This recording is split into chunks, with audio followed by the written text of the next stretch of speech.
आदित्य की आंखें हमेशा लाइब्रेरी की उसी कोने वाली मेज पर जा ठहरती थी जहां प्रिया बैठी रहती थी।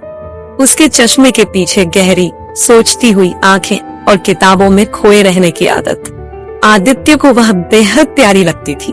दिल्ली यूनिवर्सिटी के कैंपस में उनकी पहली मुलाकात एक बरसाती दोपहर को हुई थी, जब प्रिया की किताबें बिखर गई थी और आदित्य ने उन्हें समेटने में मदद की थी।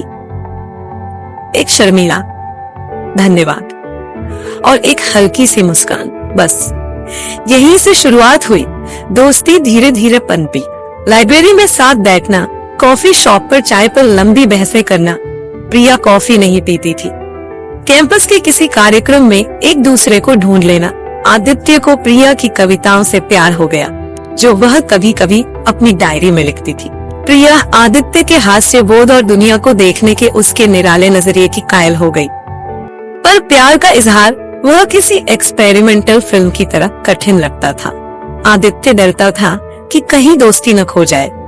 प्रिया सोचती थी कि क्या आदित्य सच में उसे वैसे देखता है। एक बार गणेश चतुर्थी के उत्सव पर जब दोनों साथ घूमने गए तो भीड़ में आदित्य ने सहजता से प्रिया का हाथ पकड़ लिया था। उस पर दोनों के दिल की धड़कनें तेज हो गई थी, पर फिर भी कुछ नहीं कहा गया। फिर वह दिन आया, भारी बारिश का दिन। कैंपस खाली था। आदित्य ने लाइब्रेरी की खिड़की से देखा कि प्रिया बिना छाता के भीग रही थी, बस स्टॉप की तरफ दौड़ते हुए। बिना सोचे वह भागा, अपना छाता उसके सिर पर तान दिया।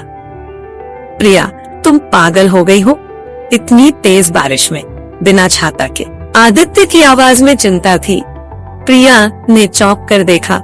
उसके बाल चेहरे से चिपके थे, पानी की धाराएं गालों पर बह रही थी।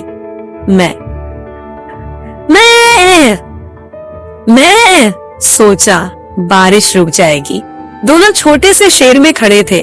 बारिश की आवाज के सिवा चारों तरफ सन्नाटा था। आदित्य का छाता छोटा था। दोनों एक दूसरे के काफी करीब आ गए थे।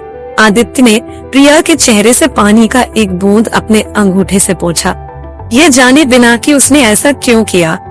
प्रिया की सांस रुक सी गई।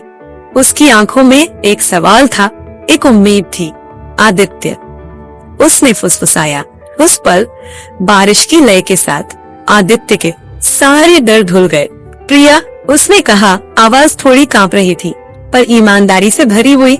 मैं तुम्हें बहुत प्यार करता हूँ, सच में, सिर्फ एक दोस्त की तरह नहीं। प्रिया कुछ पलों के लिए चुप रही, फिर उसके होठों पर एक खुशी भरी चमकती हुई मुस्कान खिल उठी, जो बारिश के अंधेरे को भी रोशन कर दे।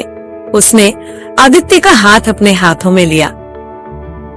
मुझे लगता था, उसने धीरे से कहा, आंखों में चमक के साथ, कि तुम्हें कभी पता नहीं चलेगा कि मैं तुमसे कितना प्यार करती हूँ। हर उस दिन से जब तुमने मेरी बिखरी हुई किताबें समेटी थी।